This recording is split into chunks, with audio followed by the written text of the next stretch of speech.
Hey, everybody, welcome to episode 68 of Mastering Local Marketing. He's Matt Hansen. Hi, Matt. Hello. I'm Jed, and of Jed TV Sports Network. We are here on the campus of Purdue Northwest in Hammond, Indiana. And we started something. It's the first time we've ever split the episodes, but this would be the second part of this, partly because it's so important. We're talking about local marketing. What is, if you really had to think of one thing that was so important for your business and for your marketing, what would it be? Everything. No, I mean experience is the experience is the biggest thing. I mean, the experience that you walk away with dealing with somebody. I mean, it's basic human nature. It's an interaction. How we get remembered. I'm going to give one example before we go. In the first part of this, we talked about keep it a clean and simple storefront. Look at the layout of your store. Streamline the product. Don't give too many options. And, of course, train your staff properly. Now we're going to go through 5 through 9. But one of the best stores I ever saw that goes with those 4 and the 5 more is right down the street from here. It's well known nationally as a jewelry store. Mm-hmm. That's Albert's Diamond Jewelers. Mm-hmm. And it used to be kind of in a storefront in the more city area. They moved out to the suburb and built a big mega store. And I love the layout. And when my wife goes in there to buy something, there's not too many options, except unless you're buying a men's watch. Yeah. There must be. I'm like, I wanted to buy a watch one time, I'm like, forget it, man. It's overwhelming. It's like standing in the canned good aisle at Strax, and which kind of tomatoes am I supposed to buy? There's 7 different types, but they keep it real light. But one of the biggest things they do is they make everybody is in a good mood, and it's almost like a party, and they have champagne, and people get married there and all that. But one of the key things that I noticed when we would buy things there and then they advertise is that everything's done so quickly. Mm-hmm. You know what I mean? It's like, all right, you want to buy that? Here, we'll wrap it. And then by the time you're at there paying, it's already wrapped and in your bag. And the same thing will go this isn't really, my daughter bought a ring there for, I don't even know if it was engagement or whatever. All right, well, let's look. And they called some other dude at some other gem place. And they're like, all right, we'll have it here in the morning.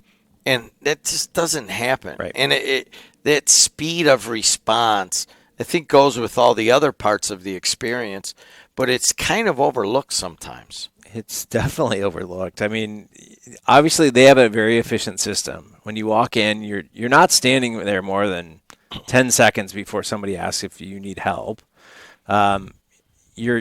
There's constantly somebody in each section. I don't know. We talked in the last episode about different zones. There's always somebody in each zone. So you're not walking up on a certain area like watches where nobody's behind the counter.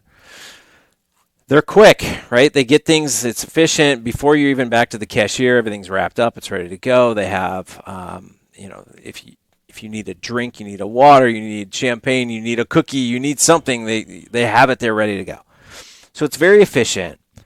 There have been many times that you've been in a store and you're waiting. They've got one person, there's 2 people in there, 2 customers, and you wait and you wait and you wait. And somebody has gotten into a conversation with the other customer, and now you're just trying to ask a question. And you home improvement stores. You just walk out. It's right? Like two guys who are really into plumbing, mm-hmm. and then they're starting to talk about copper versus flex and all that.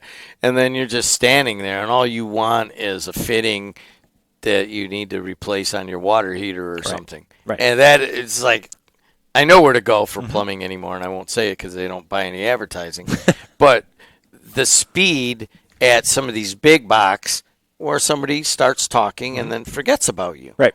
That's not speed of response. No, speed of response, though, is if I make a phone call, if I call your company, how fast are you to call back, right? So, for example, I have this guy, it's a roofer, and if I need a roof, I'll start getting quotes. All I have to do is send a quick text message. He is back with me in a matter of minutes. And he'll tell me, he'll be flat out honest with me and say, I can get to you this week. I will get you a quote, this, this, and this. Is it an emergency? No, it's not an emergency right at this point, right? Okay, great. Other people I reach out to, and I don't hear back for another 2 weeks, right? I know a while back we talked about the fence and how we were getting quotes and things like that, and you'd hit, some people get back to you right away.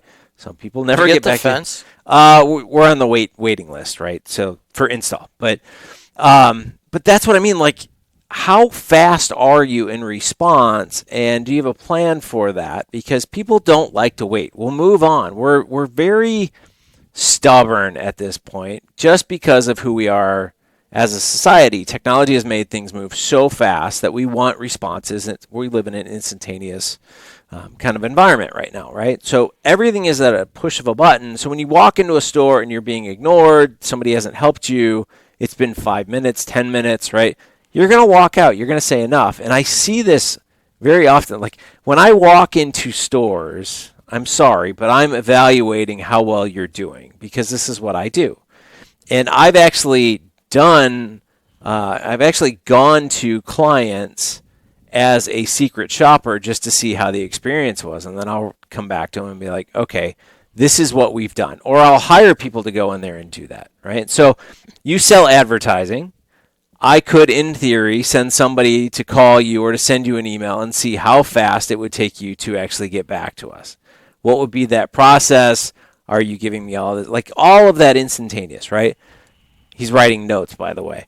But that's what I mean by we have to understand how fast we are responding to people because others will respond faster than us, and we're losing customers just simply because we're not moving quick enough.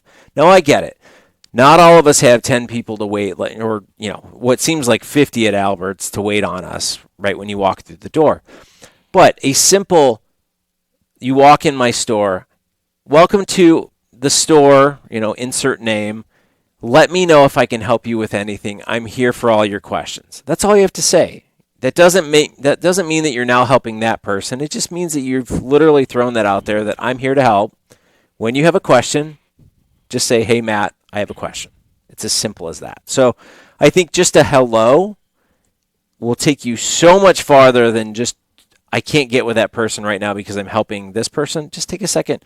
Welcome to the store. If there's anything I can help you with, my name's Matt. Please just, yell out to me. I'll be happy to help you. Personal touches, handwritten notes, texts, phone calls, showing up to somebody's thing. Yep. But how important are they? It's huge. It's huge, right? We're in a relationship when we have our customers. And I've talked many times about our former customers in the home decor space and the online e-commerce space that I've had. I would literally just make phone calls and call our customers and say, I wanted to say thank you again for your purchases this year. I'd know their family members. I'd know the businesses that they own. I know the things that they are into. We would talk hobbies. We would talk all these different things. But when you have somebody from a business perspective that you can talk with, right? So I call you up and I say, I want to thank you for purchasing, whatever I sold to them. I hear football season is starting for the high school. I know Johnny plays on the team. They look to be really good this year. I hope I hope they have a winning season. We'll be rooting for him over here. Like that means a whole lot more than just silence, right? Silence is deafening. But if I reach out to my 80-20, we talk about that 80% of your revenue comes from 20% of your customers. If I reach out to that 20% and I build those relationships over time and I get to know them, right, that's huge. And I just came from a meeting before coming over here today, and it was funny because we're sitting in a room with all these people that know each other, and we're all doing this kind of work together. But there was a few other people in this room that I had never met before, and one of them said, "I don't know you. I don't know how to trust you yet. I don't know anything about you. And the people that I work with are probably going to feel the same until we get to know you better." Right? And that is business to a T. Understand that, you're going to be in business for forever. If you don't do that, if you don't get to know your customers and you don't provide those little moments, you're going to struggle to keep them around because somebody else is going to do it as well. You're doing a sale, whether it is, I don't know. We have a guy who sits in this chair and does a podcast about home remodeling and puts in 1-day baths and paints houses and that kind of stuff. And he is famous for like saying, all right, we're busy right now. I can't be there for a month. Or I think it might take 4 or 5 days. Or it's going to cost this much, and if there are any extras, I'll hit it. But if it goes a little more smoothly, we'll knock some off or whatever. Yep. But he's famous for, all right, he says a month, and then he's there in 2 weeks, yep. Right? And then he says it's going to take 4 or 5 days, and he'll do it in 3. And then he's also many times said, well, I know I quoted you 9,800, but we got going. We shaved some stuff off. It went really well, so it's only 9,000. Is that good business? That's outstanding, actually, right? So, I mean, hopefully it's not every single time because then it just looks like... He's just well known for over-delivering on the work itself, but also on the relationship part. No, that's huge. Again, talking about my roofer friend, if there is a tree that has kind of overgrown and there's limbs and everything on the roof, they'll cut the tree back without any additional cost. They'll just do it, right? Or they'll add the little extras like, we think it needs this. We're going to just drop that on as well. Is that okay? Of course, it's great, right? It's not taking the money, the dollars up or anything. So people get, it doesn't matter if it was a $10,000 bill, like I think you said 9,800, right? And he takes it down to 9. In their mind, they just saved $800. They didn't think that they just spent $9,000. The human mind, the only thing we really think about is, man, I just saved $800. No, you not really. I mean, you still spent $9,000, right? But that's the way we look at it. He still made $4,500 on the job. Right. Yeah. Right. So, again, in our mind, we just saved $800. In my mind, I just saved a day, right? It's all of these things that we're saving, and there's really no difference from his perspective, other than he's not making some additional money off of it, but odds are he's moved on to the next job and the next job and the next job. But those types of things, the over deliver, is huge. And it's a conversation that I have with my own clients when I sit down with them, because the first time that we meet is not, you need this, here's a contract, here's what it's going to cost. The first discussion that we have is literally, let's go have lunch. Let's go sit down and just talk for a while. And we'll have an hour-long discussion, and it turns into more of a strategy session. And I said, okay, here's where I see you going.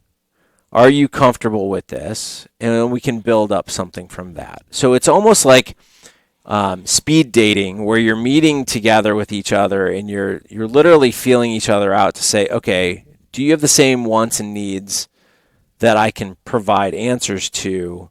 And are we comfortable working together? And is this going to work?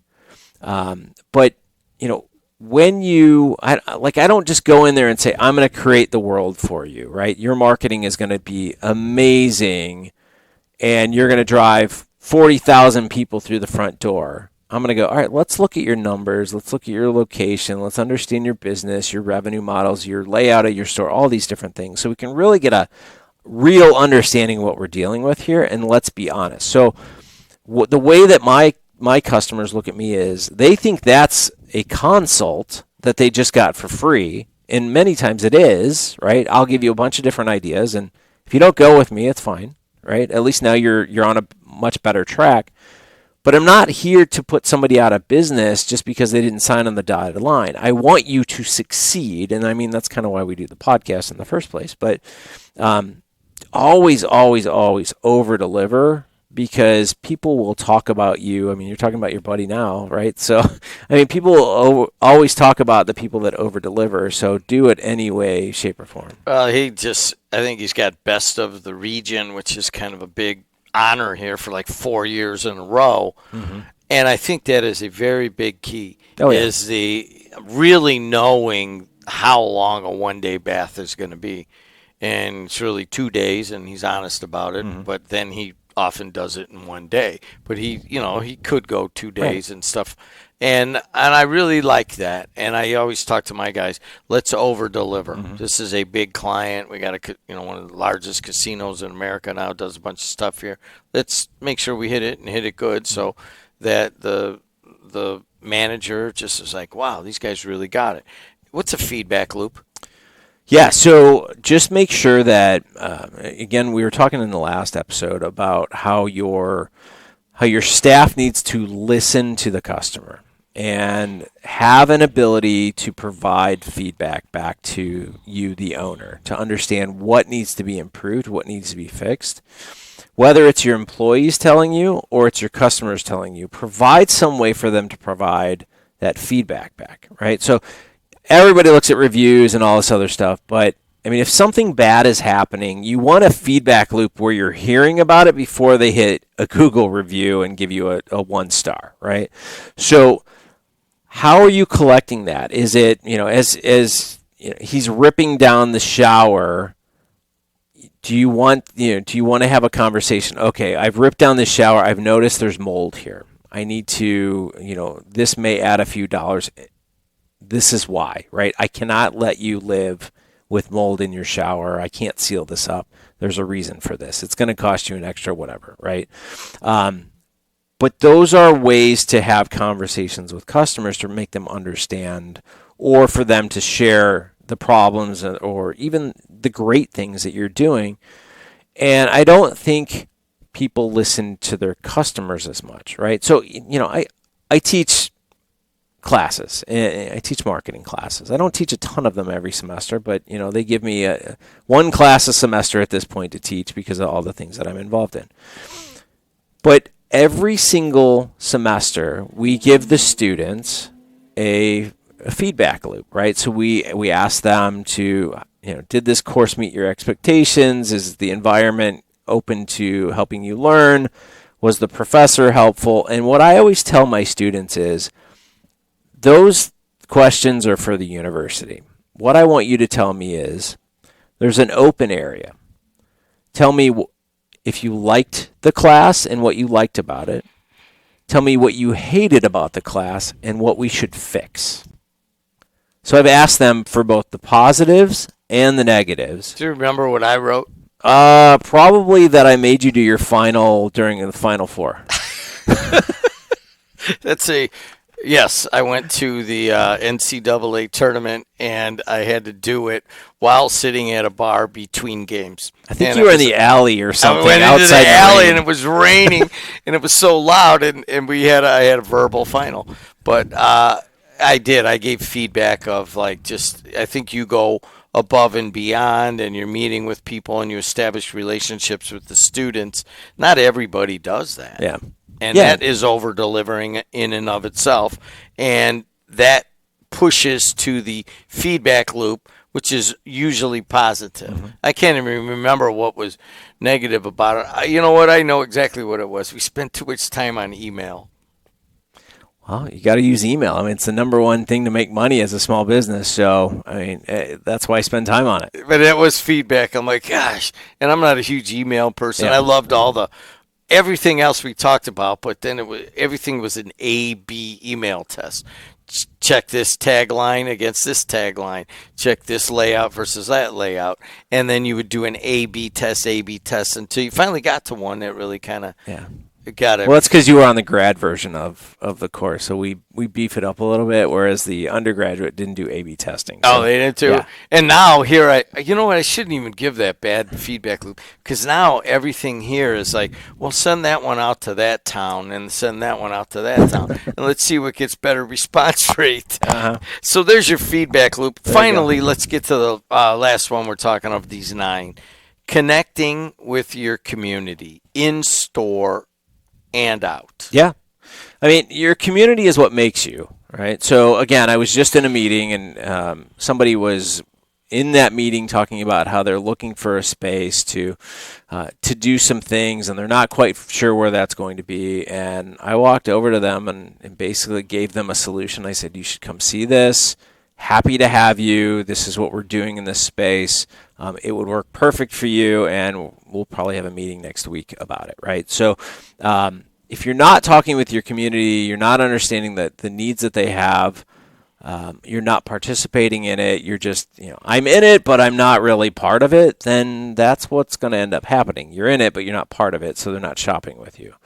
If you're part of it and you become kind of this local piece of the puzzle and everybody knows you, then they're going to shop with you. So, I mean, community is probably the hugest thing that I can say, because for a while when the internet launched and social and all this stuff and video and smartphones and all of this, the world got really, really big. But you see it now where the world is getting really, really small again. And everyone's going back to local community. How do we work together? Because it doesn't make sense if you're not selling across the world to promote across the world, even though the internet connects you to the world. What really matters if you're a local company, and that's what we're talking about, local marketing, is that it's a local-based, community-based that you need to be part of. And if you're not, you are going to be invisible to the rest of them. He's Matt Hansen. What's your position with the College of Business again? I am the director of external engagement. So basically what I tell people is if we have not been doing it in the past, that's my job. So if we've done it in the past, I'm not usually involved with it. So we're constantly looking at things through an entrepreneurial mindset and building new programs and new solutions for small businesses and students. Local marketing secret, the experience of your business, that is what sells your business. We'll put the 9 segments into the show notes underneath. Get your podcast, Mastering Local Marketing, anywhere, Apple, Spotify, YouTube, anything. You can also watch it on WJOB 1230. We're going to extend that last part there, connect with community, and our next episode is going to be connect with your community through sports. Now, that can be done at the local level in many ways, and we will do that next time. Matt, thanks a lot. See ya. Adriana Alvarez is going to graduate from Purdue soon, but for now, she is a student. And thank you, like always. And until next time, thank you, and we will see you later.